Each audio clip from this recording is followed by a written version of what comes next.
અમદાવાદના કાગડાપીઠમાં યુવકની હત્યા મુદ્દે પોલીસે કાર્યવાહી કરી અને હત્યા કરનારની ધરપકડ કરી પોલીસે રિકન્સ્ટ્રક્શન કર્યું છે ઘટનાનું। આરોપીઓને સાથે રાખીને પંચનામું કરવામાં આવ્યું અને અંગત અદાવતમાં અલ્પેશ ઠાકોર નામના યુવકની હત્યા થઈ ગઈ હતી। 4 આરોપીઓની ધરપકડ કરવામાં આવી હતી અને પોલીસના ચુસ્ત બંદોબસ્ત વચ્ચે આ કાર્યવાહી કરવામાં આવી રહી છે અને અત્યારે ઘટનાનું રિકન્સ્ટ્રક્શન કરવામાં આવી રહ્યું છે। 4 આરોપીઓને અત્યારે સાથે રાખવામાં આવ્યા છે અને જે ઘટના પર હત્યાને અંજામ આપવામાં આવ્યો હતો અંગત અદાવતમાં બુટલેગરે એક યુવકની હત્યા કરી નાખી, જેનું નામ અલ્પેશ ઠાકોર હતું અને આ યુવકની હત્યા કરી નાખવામાં આવી। તો અત્યારે કાગડાપીઠમાં ઘટનાને લઈને રિકન્સ્ટ્રક્શન પોલીસ કરી રહી છે। એ 4 આરોપીઓની ધરપકડ કરવામાં આવી છે અને ત્યારબાદ અત્યારે રિકન્સ્ટ્રક્શન કરવામાં આવ્યું છે। આજ મુદ્દે સંવાદદાતા અનિતા પટણી લાઈવ જોડાઈ ગયા છે। અનિતા, કાગડાપીઠ પોલીસની મહત્વપૂર્ણ કાર્યવાહી, અત્યારે ઘટનાનું રિકન્સ્ટ્રક્શન કરવામાં આવી રહ્યું છે, ઘટના સ્થળ પર પોલીસ પહોંચી છે, આરોપીઓને લઈને કેવી સ્થિતિ છે અત્યારે ત્યાં?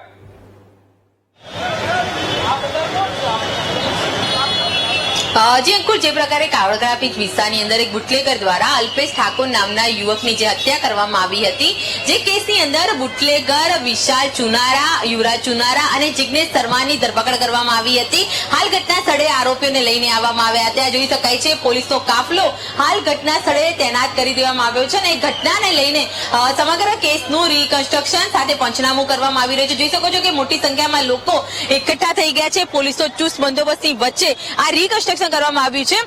મહત્વનું છે કે સમગ્ર કેસની અંદર જો વાત કરીએ તો અલ્પેશ ઠાકોર નામનો જે યુવક, જે કાગડાપીઠ વિસ્તારનો જ રહેવાસી છે, તેણે જે દારૂબંધીને લઈને પોલીસને એક વખત અરજી કરી હતી અને જેની અદાવત રાખીને જે બુટલેગરો જે છે તેને માર મારવામાં આવ્યો હતો। આ બુટલેગરના માર માર્યા બાદ જે અલ્પેશ ઠાકોરે વધુ એક ફરિયાદ કરી હતી, પરંતુ તેનો અદાવત રાખીને આ બુટલેગરો દ્વારા તેની પર હુમલો કરીને તેની હત્યા કરી દેવામાં આવી હતી। આ ઘટના સ્થળના દ્રશ્યો છે જ્યાં હાલ આરોપીઓને રિકન્સ્ટ્રક્શન કરવા માટે લઈને આવી રહ્યા છે। દ્રશ્યોમાં જોઈ શકાય છે કે પોલીસનો કાફલો હાલ જે ત્રણેય જે આરોપીઓ જે છે તેઓને સાથે રાખીને ઘટનાનું રિકન્સ્ટ્રક્શન કરી રહ્યા છે।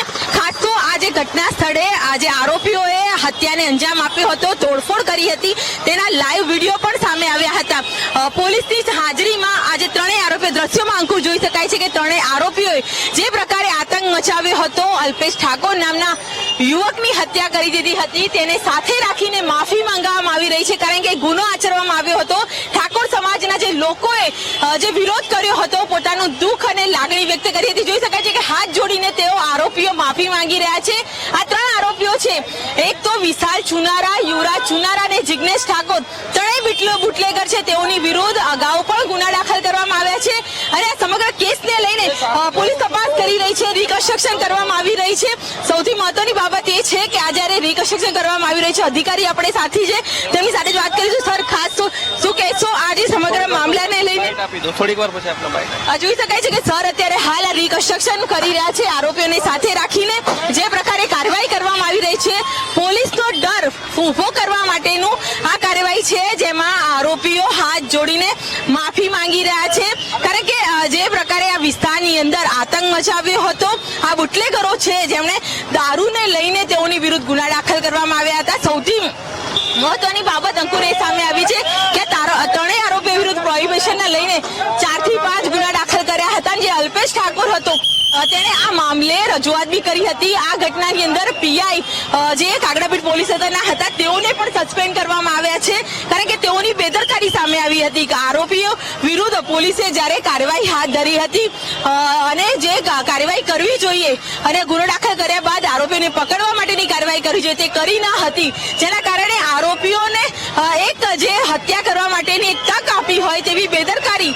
સામે આવતા આ સમગ્ર મામલે પોલીસ ઉચ્ચ અધિકારીઓ દ્વારા આજે પીઆઈ છે તેને પણ સસ્પેન્ડ કરવામાં આવ્યા છે। ત્રણેય આરોપીઓ જોઈ શકાય છે ઘટના સ્થળે લાવવામાં આવ્યા છે, હાથ જોડીને માફી માંગતા આ બુટલેગરો છે જેણે આ કાગડાપીઠ વિસ્તારમાં એક આતંક મચાવ્યો હતો। મોડી રાત્રે વાહનોમાં તોડફોડ કરી હતી, મહેશ ઠાકોર અને અલ્પેશ ઠાકોર નામના વ્યક્તિ ઉપર હુમલો કર્યો હતો, જેમાં અલ્પેશ ઠાકોરનું તો ઘટના સ્થળે મોત થયું હતું, જ્યારે મહેશ ઠાકોર ઇજાગ્રસ્ત હતા, તેને હોસ્પિટલમાં ખસેડવામાં આવ્યા છે। હાથ જોડીને માફી માંગતા બુટલેગરોનો અત્યારે આતંક, જે લોકોમાં જે ભય અને દહેશત ઉભી કરી હતી તે દૂર કરવાનો પોલીસનો આ એક પ્રયાસ છે। હાલ આ ત્રણેય આરોપીઓને જોઈ શકાય છે કે જેઓએ હથિયારો સાથે જાહેર રોડ ઉપર હત્યાને અંજામ આપ્યો તો તેઓની સ્થિતિ અત્યારે જોઈ શકાય છે કે પોલીસે કાયદાને લઈને તેઓને ભાન આવ્યું છે. બુટલેગર હોય કે કોઈ પણ ગુનેગાર હોય તેઓ જ્યારે કાયદાને હાથમાં લે છે, કોઈની જાહેરમાં હત્યા કરીને આતંક મચાવે છે, જેને લઈને હાલ તો આ કાર્યવાહી કરવામાં આવી રહી છે. હાથ જોડીને માફી માંગતા આરોપીઓ આ બુટલેગરો છે, જેમણે સતત આતંક મચાવ્યો હતો અને લોકોમાં એક દહેશત અને એક ભયનું વાતાવરણ ઊભું કર્યું હતું. ત્રણેય કુખ્યાત આરોપીઓ છે. હાલ તો પોલીસે ઘટના સ્થળે લાવીને તેઓનું રિકન્સ્ટ્રક્શન કરીને સમગ્ર કેસની અંદર હત્યાને અંજામ આપવા માટેની જે ઘટનાક્રમ છે તેને લઈને પણ પંચનામું કરીને તપાસ કરવામાં આવી હતી. જી અંકુર. બિલકુલ લલિતા, સમગ્ર માહિતી સાથે જોડાવા બદલ આપનો આભાર. તો અત્યારે આરોપીઓને ત્યાં ઘટના સ્થળ પર લઈ જવામાં આવ્યા છે અને રિકન્સ્ટ્રક્શન કરવામાં આવી રહ્યું છે.